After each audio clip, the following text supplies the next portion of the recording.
Semangat pagi gitu ya Bun ya. Semangat 45 udah mau jadi pelatih kita ini.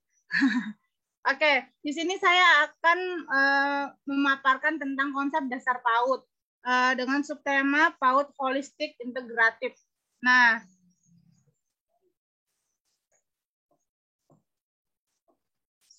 oke, salam perkenalan Bun. Perkenalkan, saya Sri Wahyuni. Saya bekerja di KBTK Nasional 3 Bahasa Dharma Bakti Samarinda. Kotanya Samarinda, Kalimantan Timur. Biasa kalau kami di sekolah pagi-pagi itu selalu menyapa anak-anak dengan bahasa Mandarin. Ciao an lause. Nah, lause-lausenya menjawab dengan ciao an juga.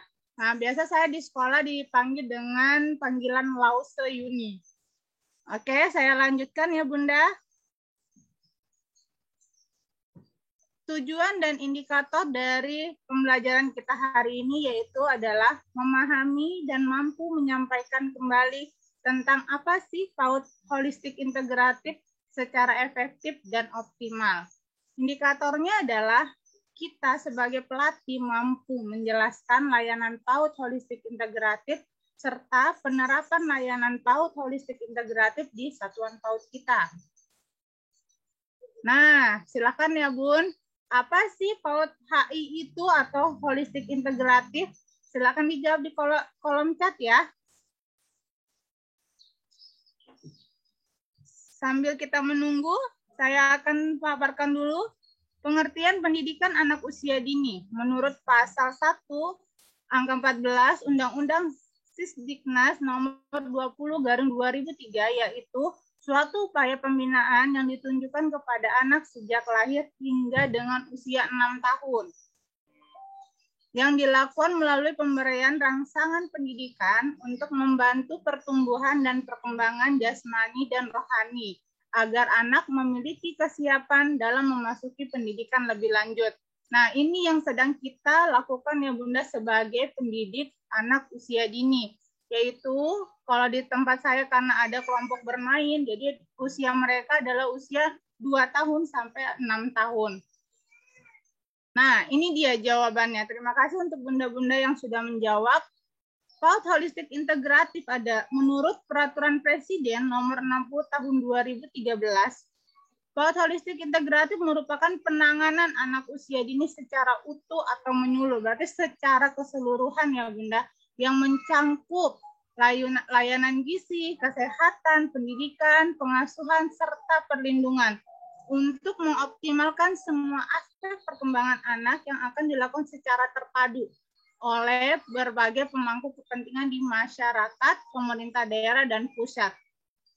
Masyarakat di sini adalah lebih kepada orang tua dan kita layanan PAUD. Sedangkan pemerintah daerah itu mungkin lebih kepada dinas-dinas kesehatan dan dinas-dinas yang terkait terhadap pendidikan anak usia dini holistik integratif ini.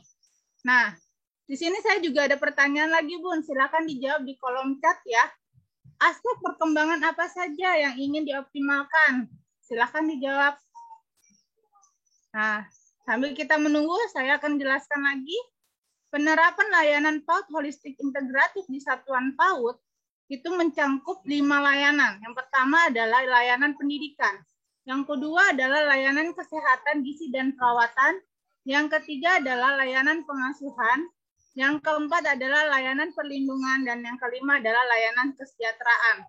Harapannya adalah sekolah dapat mampu menerapkan layanan PAUD holistik integratif di masing satuan PAUD-nya.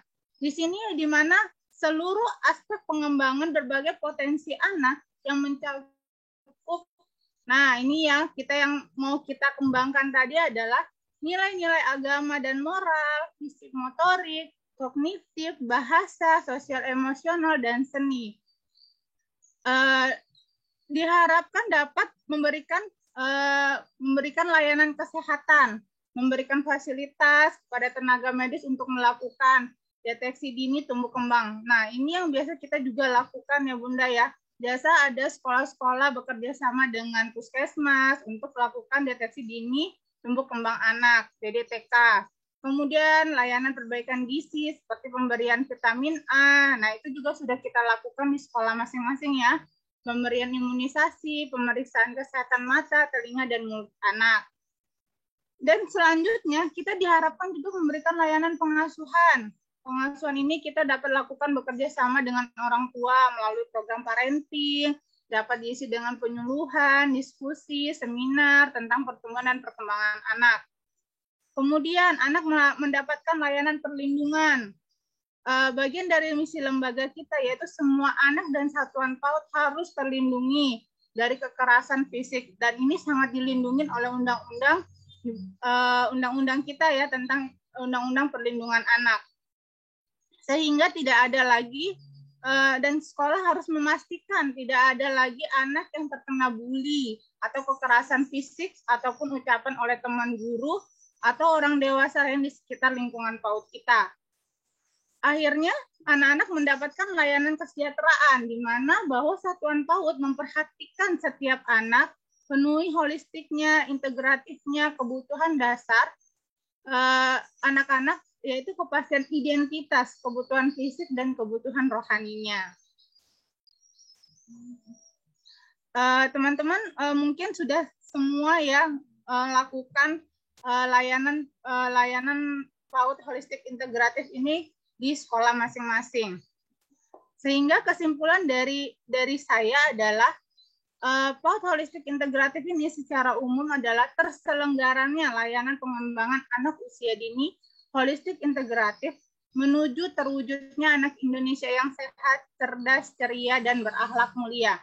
Secara khusus adalah terpenuhinya kebutuhan esensial anak usia dini, terlindunginya anak dari segala bentuk kekerasan, pelantaran, perlakuan yang salah, dan eksploitasi di mana anak berada. Terselenggaranya pelayanan anak usia dini secara terintegrasi dan selaras antara lembaga layanan terkait sesuai dengan kondisi wilayah masing-masing. Terwujudnya komitmen seluruh unsur terkait yaitu orang tua, keluarga, masyarakat, pemerintah, dan pemerintah daerah. Oke Bunda, terima kasih. Sekian dari saya. Terima kasih untuk seluruh Bunda yang